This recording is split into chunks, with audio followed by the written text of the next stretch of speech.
grazie per essere qui.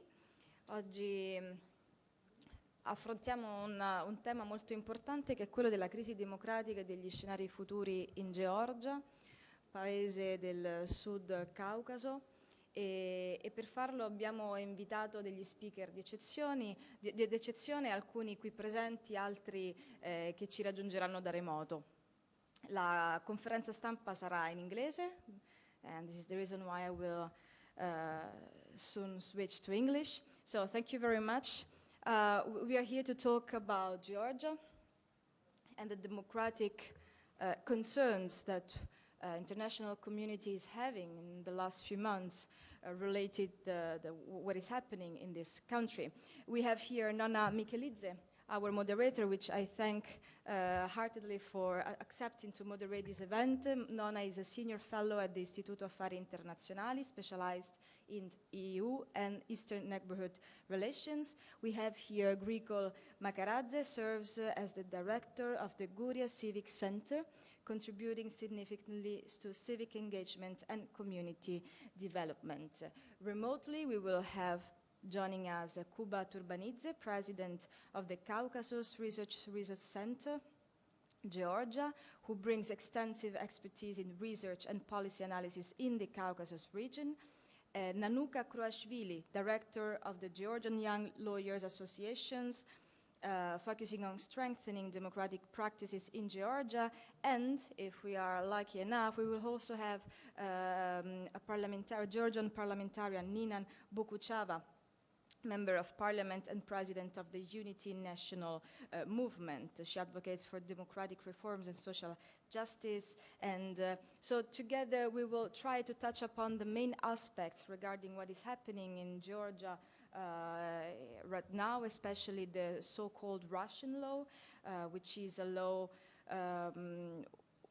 is of a big concerns for what happens to civil society. So civil society and the engagement of civil society within legislative and political processes is one of the main recommendations that the European Commission made last December when European Commission communicated that Georgia was actually able to receive the status of candidate state.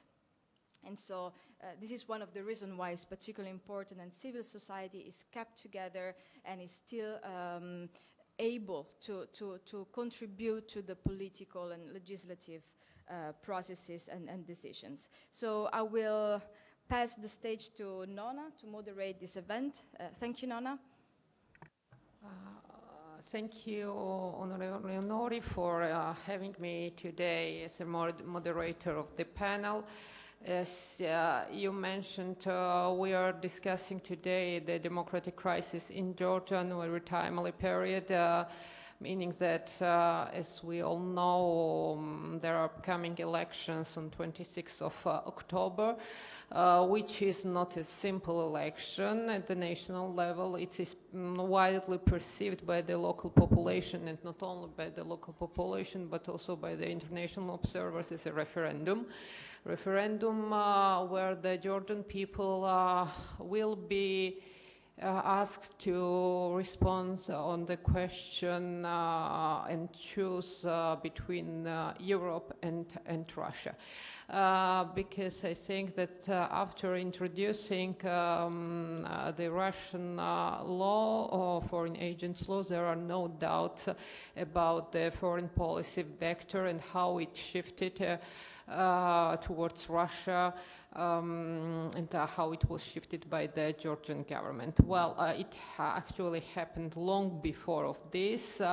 What we are observing in Georgia is not only kind of the Russian occupation of the 20% of Georgian territories, but then Russian occupation without the military equipment of the remaining 80% of Georgia. And this is what happened last 10 years, if not more, while the Georgian dream was governing the country, meaning that the Russians have found the right way for them, kind of the soft power, to force Georgia to redirect its foreign policy towards Russia and to exercise economic kind of the occupation and increase economic dependence of Georgia to Russia and on Russia, and this all happened thanks to the Georgian government. Now, the introduction of the foreign Russian law in itself exemplifies not only restriction of the rights of the civil society, as we know the law says that if the civil society organizations, if they are funding 20% of the funding comes from the foreign organization, foreign institutions, they will be labeled as a foreign agent. And this precludes the activity of European Commissions themselves, and there are a number of examples from the Horizon 2020 project, which is a scientific program financed by the European Commission.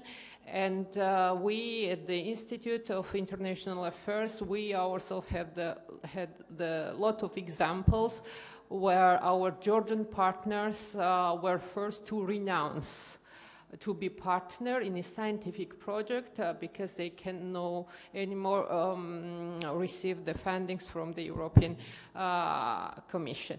Now, I'm happy that today we are having Georgian speakers in order to have kind of the knowledge, get knowledge also from the local domestic dimension of about the crisis of democracy and what this crisis of democracy then tells us about the upcoming election. So let me begin with Grigol Maharadze, who serves as the director of the Guria Civic Center. And Guria is one of the Georgia's regions located in the western part of the country. And I suppose he will bring us the perspective of the local perspective at the regional level of the self-administration, how it functions, what are the challenges for the local regions to defend and then the votes during the elections, because as we know, the government exercises a huge control and has a huge power on local administrations. So Grigol, the floor is yours. Thank you. It's a privilege for me to speak here, and thank you for this opportunity. So, my name is Grigol Maharadze, and I will try to give you some context from a local perspective, how we got there. And I should start like in 2005 when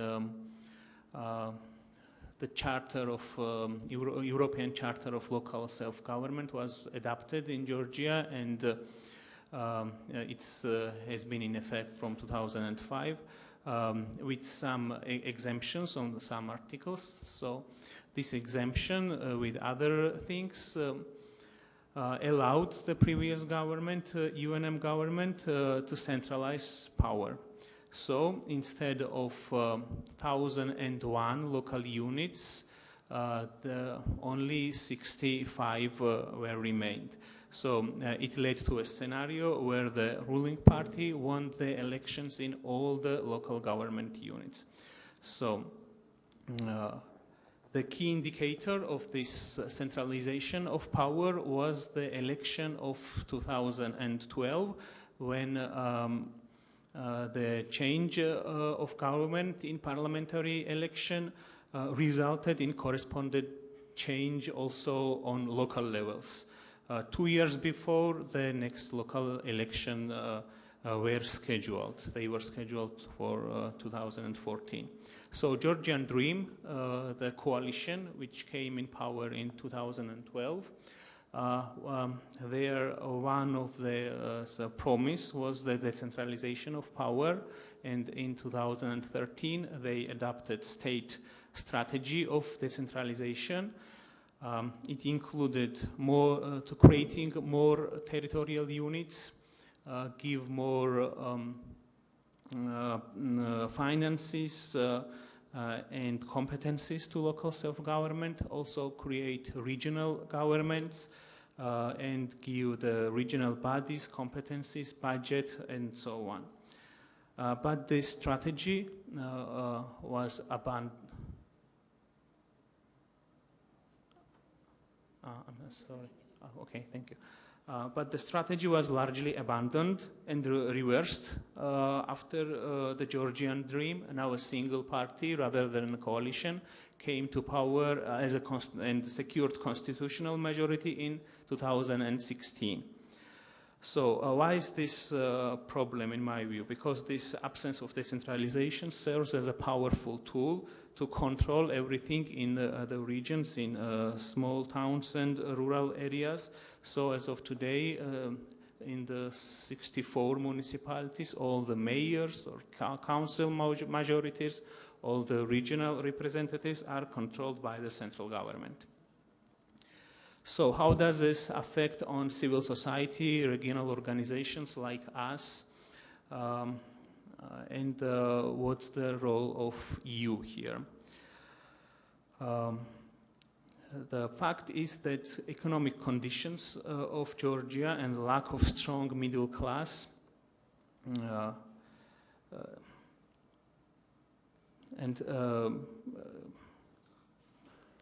because of these conditions, the only source of financing local NGOs is grants from other countries. So for many years, various donors, US-funded donors or EU-funded donors, have tried to implement crowdfunding services or some other methods to have like more sustainable non-governmental organizations in Georgia, but how this problem remains a constant challenge, and Georgian non-governmental organizations still remain very much dependent on foreign financing, Western funding especially.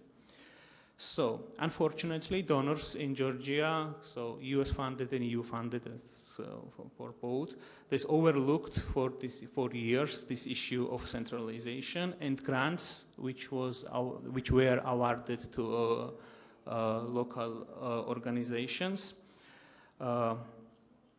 came with the expectation and sometimes even more with obligation to cooperate with local government.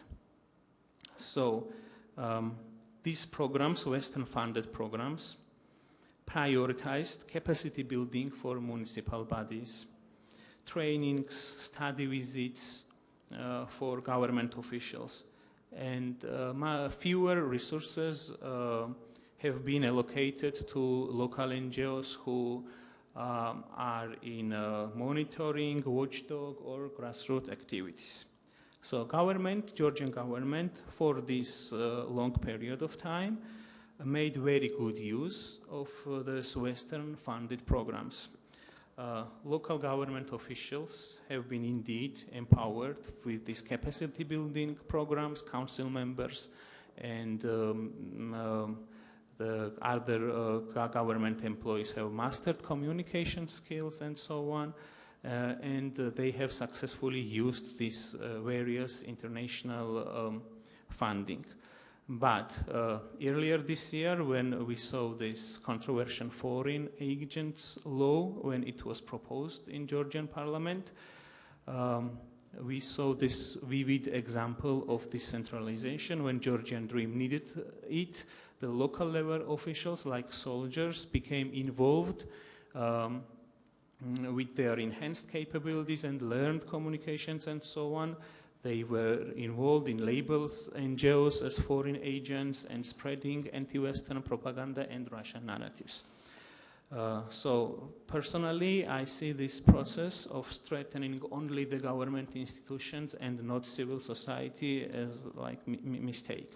So what should we do now? So what's my point of view way forward? So despite everything, I am very hopeful that Georgian Dream will be not able to secure a parliamentary majority after these elections if the counting of votes will be fair.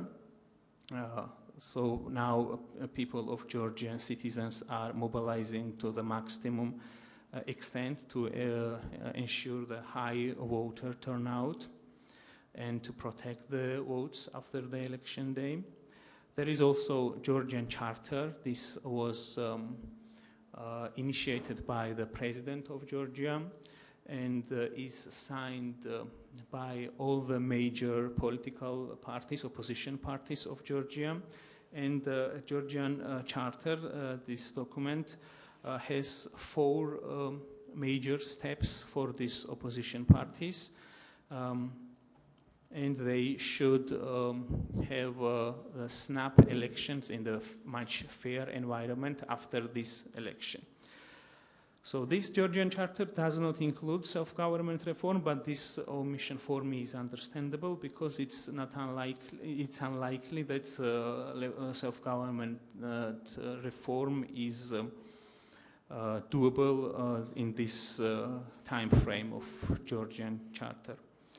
But after the snap parliamentary elections, I think the local government reform should be on the main priority, not only for Georgians, but also from EU and its member state to help Georgia to decentralize power and to give Georgia's people their voice in their government.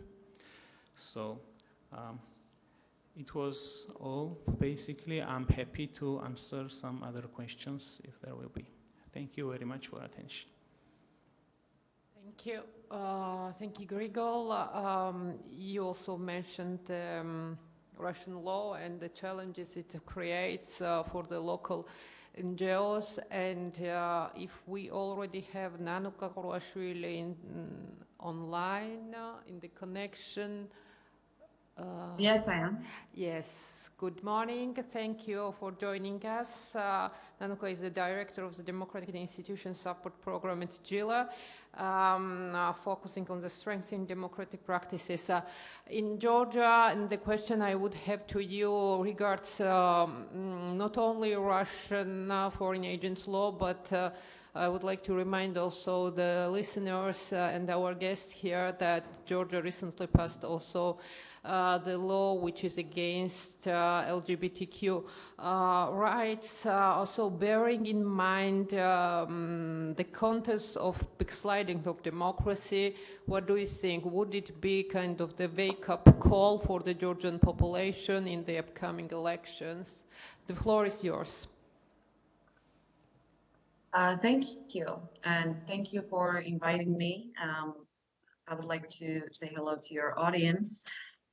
Well, it is a very tough and challenging time that we are having here in Georgia. As you mentioned, yes, Georgian Dream has passed several laws that are very critical to towards our path to European Union. But before I go into the details about these laws and what it may mean for the people here and citizens of Georgia, I would also like to kind of spend time to give you a context of what is happening currently. Well, first of all, once the Georgian Dream came into power, and especially past the second time, and especially past several years, we have seen the mindset that we have seen many times actually in the authoritarian regimes. They have the mindset of winner takes all, zero-sum game, as we call it. For them, the power and money, of course, is everything, and they have done everything in their power since 2020 parliamentary elections, including the political crisis that we had, everything in their power to take the power or any kind of mechanism that for instance, the opposition had under the law, and to amend it in a way that they would have the upper hand and that the opposition would not have even slightest mechanism to influence the policy, except already enshrined mechanisms in the parliament, for example, for them to have the podium, for them to have for them to speak to public from the parliament. And we have seen this in many fields. We have seen this in judiciary, and we have seen this in elections and election code reforms and amendments. They have been amending because they have majority in the parliament. They have been amending a lot of the laws, a lot of the codes that we have in Georgia, so that it would fit their own political interest. And we have seen these examples, especially when it comes to judiciary, because I don't know if you know this, but the corruption in judicial system, the elite corruption in judicial system is a huge problem in Georgia, more so that the European Union has recommended to conduct an integrity check mechanism of the judges in Georgia, so that we can find the real members of the influential group of judges who have undue influences over overall the whole system. And you mentioned Russian law and also anti-LGBTQI plus law, and these laws have been circulating in Georgia for 2 years. And finally, the second one, and both of them have been adopted. And the people's reaction for the Russian law, we have the whole world actually has seen the protest that Georgia citizens have organized in the streets of Tbilisi, and not only in the whole country. But as for the LGBTQI plus anti-LGBTQI plus law, we have unfortunately not seen the reactions of public, the favorable or opposite. Of course, we have seen the activists opposing this, but it is a very sensitive topic in Georgia. So I think Georgian Dream is very, in a smart way, trying to manipulate people's choice and people's will prior to the elections. And this really brings me to another way that they do that. It's using democratic institutions. So in Georgia, we have, especially prior to elections, and we have been saying that Russian law, the law on foreign influence has been, transparency of foreign influence was a big threat to civil society. And of course it is a big threat. But before the elections, we have seen the technical parts of this law, and we have seen that implementation of this law is very difficult, and it will take some time to do that, since we have up to 3,000 NGOs in Georgia. So it will take a lot of human resources, a lot of technical resources, and this means that and we assumed that Russian law would not be implemented before the elections, and we were right. Because Georgian Dream has activated anti-corruption bureau that was just actually created a couple of years. And anti-corruption bureau has come after observer NGOs or NGOs who are promoting Euro integration. And anti-corruption bureau has this power to recognize a legal entity, NGO, or civil society actor as a political actor. And they have done so. They have done so, and they have recognized, for example, Transparency International as a subject with a expressed election goal.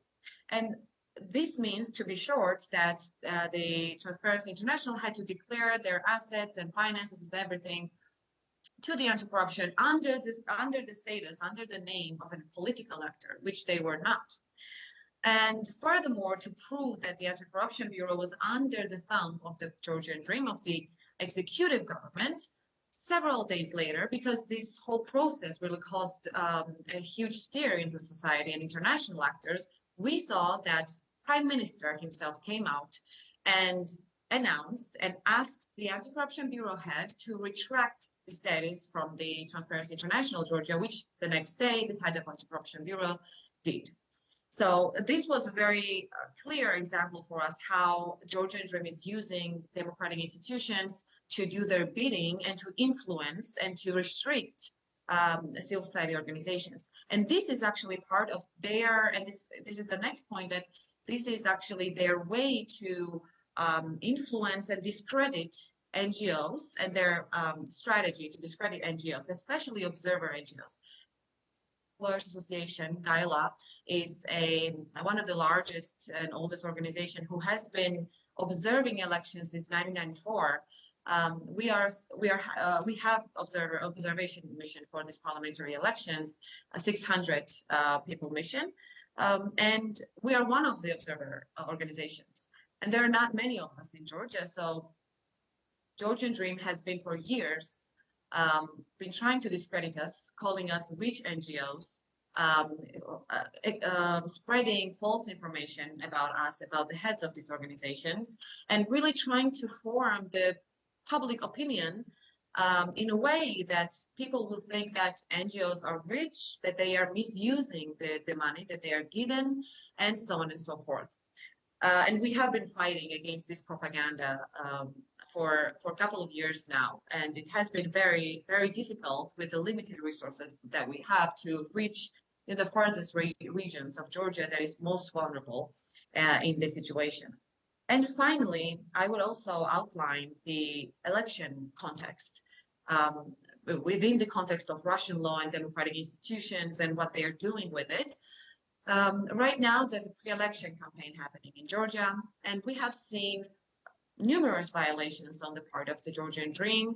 We have seen violence, physical violence against activists, against opposition leaders. And this we have been documenting all of this. And we have been also mindful that prior to the elections or during the election day, since there is this chaos right now in the ranks of Georgian Dream, because we assume that their propaganda is failing a little bit, we think that it is going to be instrumental for people to show up at the polling stations, and that we get high turnout at the polling stations, because if we get more than 100,000 votes that we got in 2020, or people to vote, then it will level the playing field in the parliament. And this is, I think, what is most important, that we get a pluralist parliament, so that everyone's opinion and everyone's interest is protected at the end of the day. Thank you, Nanuka. Now, if Koba Turmanidze is connected, he is? Yes. Okay. Hi, Koba. We know each other. Koba Turmanidze is the director of Caucasus Research Center. The center has a long time experience to conduct research and polls, not only about kind of the preferences of Georgian population on political parties, but more generally about political, social, economic, culture of governance of the state. So in this context, let me ask you, in order also to remain in the context of the upcoming election, whether we already have some data about how what are the preferences of the Georgian population for the upcoming elections, and based on that data, whether we can already argue about the chances of the opposition groups to win the election. Thank you. Greetings from Tbilisi, greetings to all participants, and thank you very much for giving me opportunity to speak on this very important gathering. This conference is called Democracy in Crisis in Georgia, and rightly so. We are facing probably the single most important turning point in our history. I would say this is the most important elections after the first elections in Georgia's history when communists were defeated. And I will explain why, and also touch upon public opinion numbers, what we have right now and what can we expect based on people's expressed opinions. 1 month and even more before elections, still a lot is at stake. So why is that very important elections? It was already mentioned here many times that we are using, we are facing domestic and foreign challenges, and it can go right way or wrong way depending on the results of elections. Domestically, it was already mentioned, the most important threat is the Russian law, and the Russian law is a fundamental threat to democracy in this country, not least because it violates freedom of association and freedom of expression, because it also targets free media.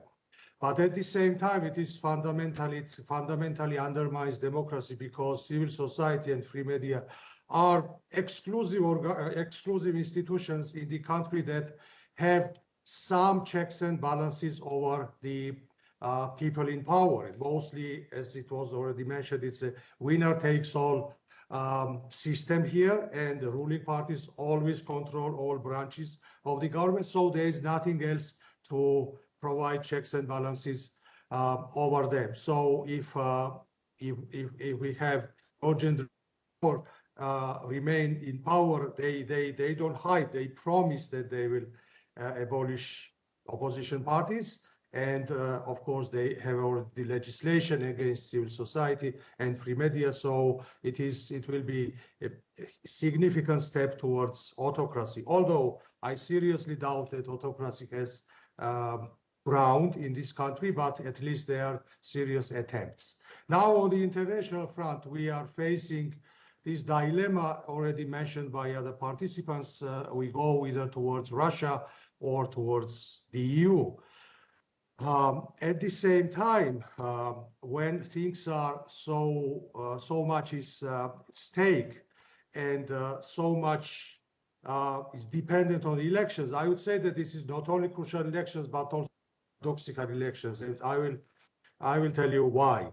So when you face the dilemma between autocracy and democracy on the one hand, and between Russia and European Union on the other hand, everything is so clear that there should not be any questions who votes for whom, because people are overwhelmingly democracy supporters, and people are overwhelmingly pro-Western and anti-Russian.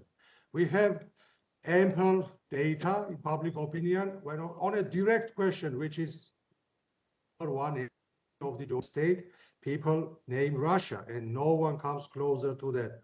Who is number one friend of the country? EU and US, exchange places in different surveys. So it's very clear what is people's priorities. It is West, it is the EU membership, and it is anti-Russian sentiments. The same goes with approval of democracy. It's very high. About 60% of Georgians believe that democracy is the best system of government you can have, and only tiny minority accept non-democratic governance. So now when we look at polls, we still see the Georgian dream is far ahead of any single political party. And they are very likely to get more votes than any other coalition. Of course, their winning is not guaranteed, hopefully, but they will be first party in the parliament, biggest party in the parliament. And the question is why? Because people are against pro-Russian law, against Russia as a country and as a system of governance, pro-European, pro-democratic. So why would they vote for Georgian Dream? And here comes something that is widespread everywhere this time, including some Western countries, and it's a very, very refined propaganda. And that's how Georgian Dream is likely to, it still has big chances to be the winner. And their propaganda is built around seemingly senseless ideas. For example, a global war party that rules European Union, United States, and also has big influence in Georgia. They also say that if we lose, Russia will attack us immediately. And it should not, you may think that how can it work on electorate? And we track public opinion on global war party, on fear of war, and it is surprising how this resonates with voters. For years, for 15 years, I'm working on public opinion data. Jobs were #1 issue in the country, followed by poverty and sometimes territorial integrity, sometimes inflation. So economic issues were always on the top of people's agenda. And now, because of the propaganda and because of ruling parties' rhetoric, peace comes up as one of the most significant issues people are concerned with, although there is no credible evidence that there will be there is a threat to peace despite of election winners. So this is not related to who wins and loses elections, but unfortunately this is not how people understand it right now. Another issue is this global war party, and we can track. We were tracking how this concept emerged a few years ago in social media discussions, and in the beginning people were laughing about the idea of global war party ruling the world, including Georgia.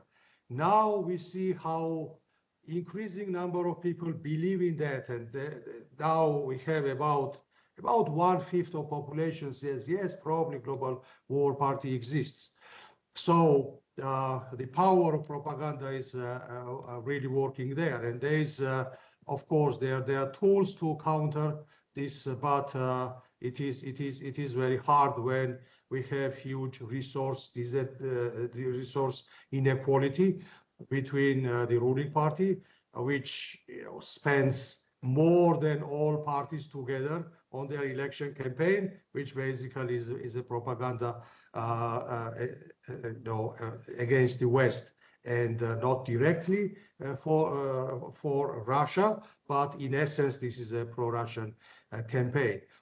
And at the same time, Georgian Dream goes out of their way to prove to their voters that they are not a pro-Russian force, because it's a suicide in Georgian politics to be proven as a pro-Russian party.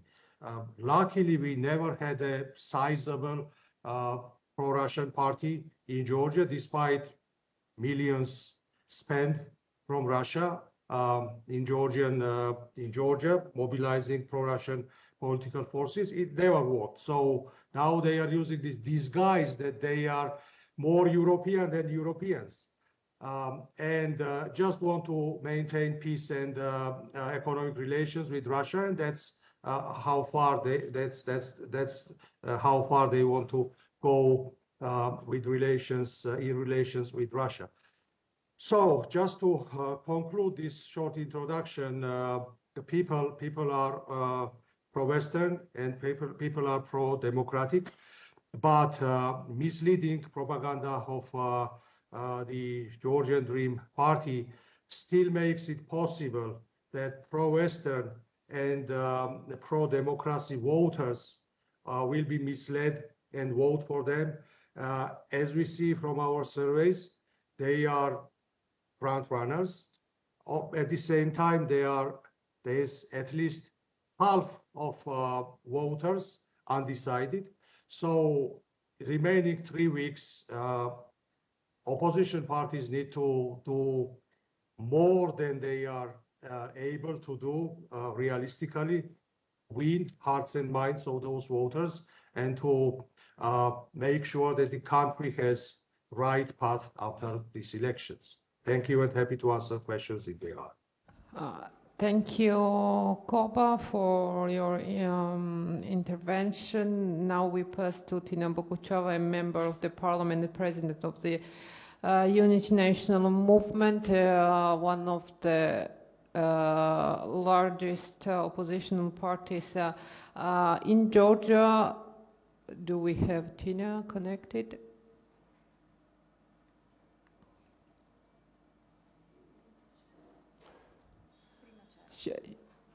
Is she in line?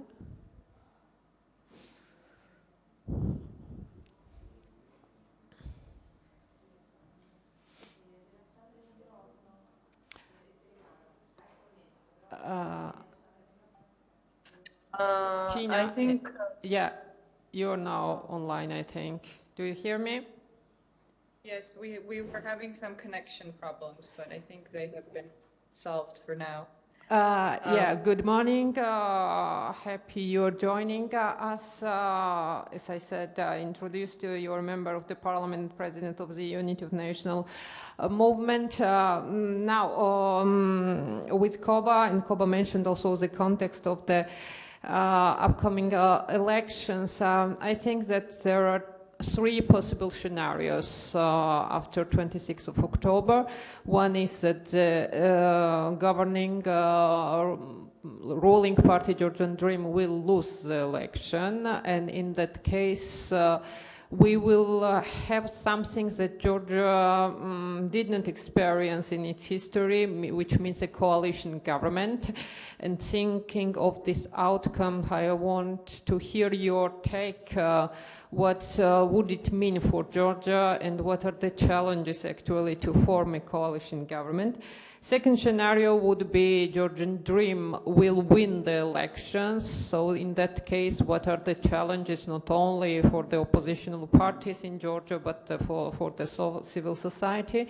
And then I think there is a third scenario when Georgian Dream will lose the election, but it will refuse to accept the result of elections. So in that case, what we can expect in Georgia from the population, how the political parties then intend to defend the votes, and what you as a political parties would expect from the Western partners, how they should then influence the Georgian Dream to accept the results. This, of course, in case if Georgian Dream indeed will lose the election. Thank you, Tina. The floor is yours. Thank you. First of all, thank you very much for organizing the hearing. It is indeed a historic, a pivotal time for Georgia, for Georgia's democracy, for Georgia's Euro-Atlantic future. The Georgian people have time and again spoken out in defense of our Euro-Atlantic future.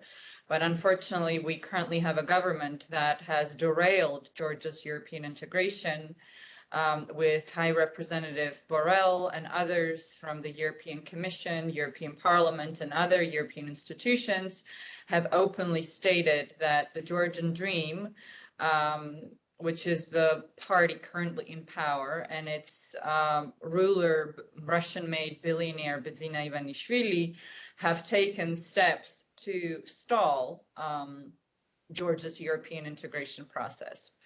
Therefore, the 26th of October parliamentary elections are a chance for the Georgian people to reclaim their European future. You are right to outline all three possible scenarios. Polling shows, and Koba, of course, is in the best position to have commented on the polling as he heads one of the biggest and credible polling organizations here in Georgia. All the polls show that the opposition in total has a higher number of votes than the ruling party. Therefore, our expectations are certainly for a win. As you noted, I chair Unity National Movement, which is the largest opposition party. We have also formed a pre-election coalition with two other smaller parties, Strategy Builder and European Georgia. We are competing in these elections to garner the highest number of votes on the opposition front, and that is what the polling also indicates.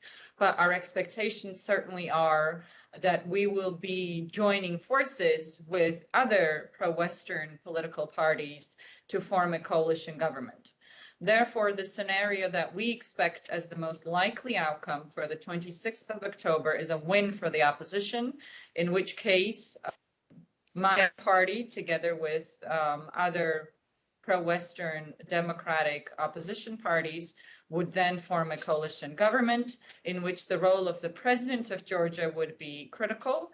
She has already started pre-negotiations on the issue of the formation of a coalition government, as to make sure that immediately after the victory, we are able to get to work and put our heads together and form a coalition government in due time, so there is no vacuum throughout the peaceful transition of power that will result from the 26th of October elections.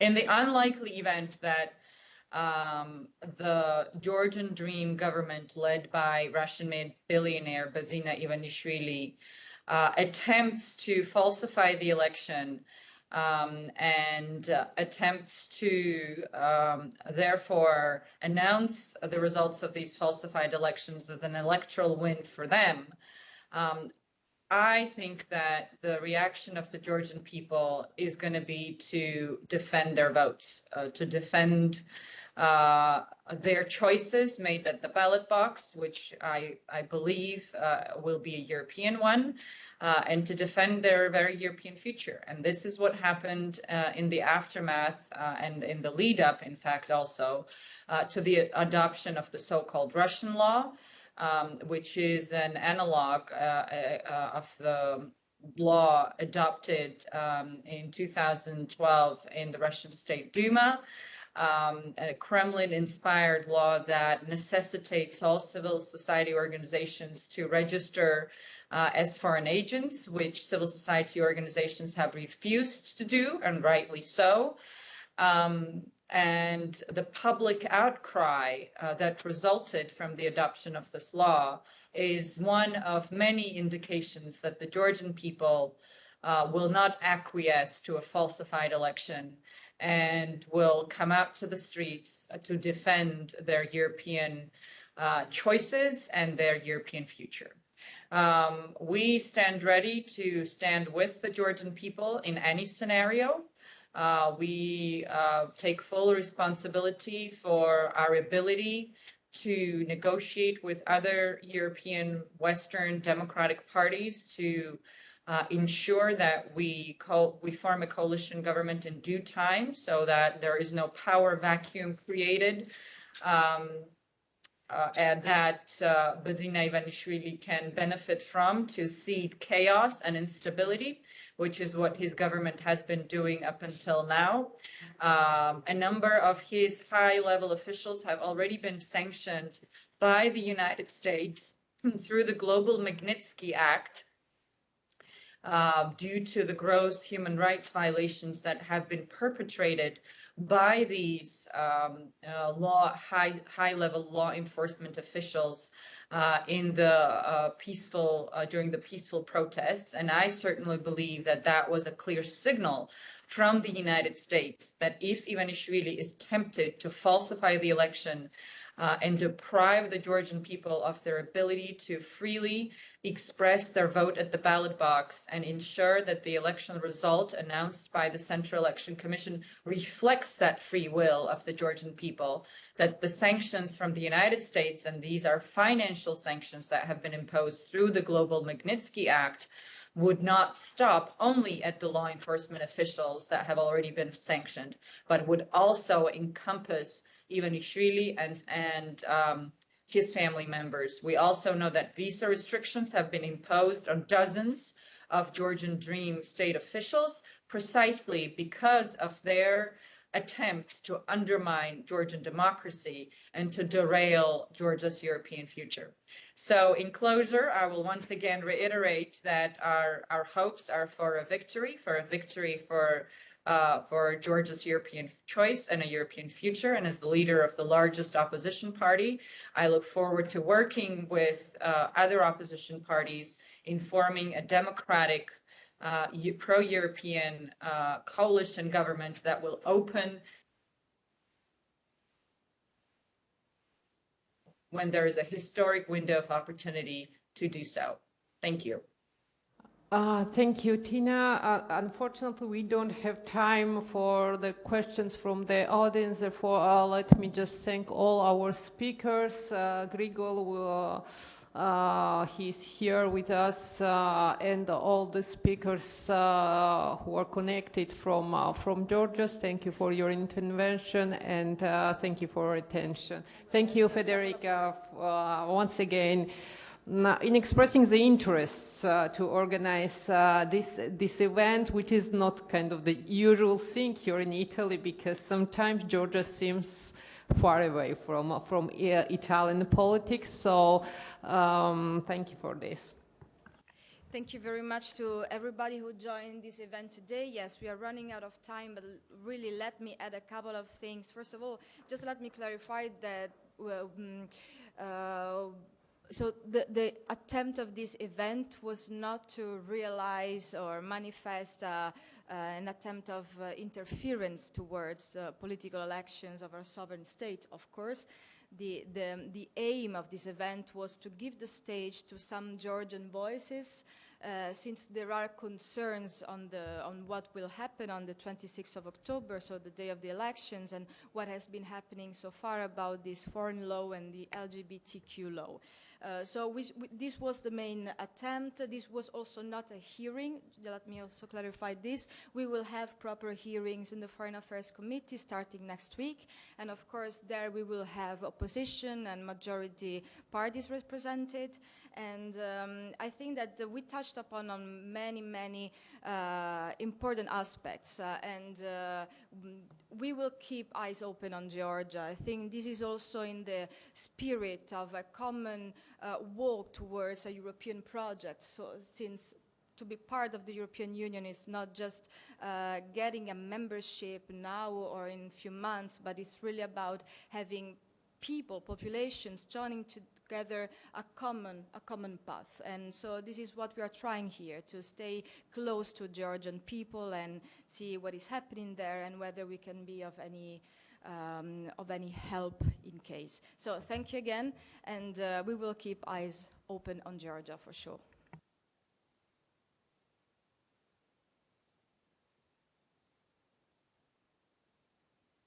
Thank you so much. Thank you.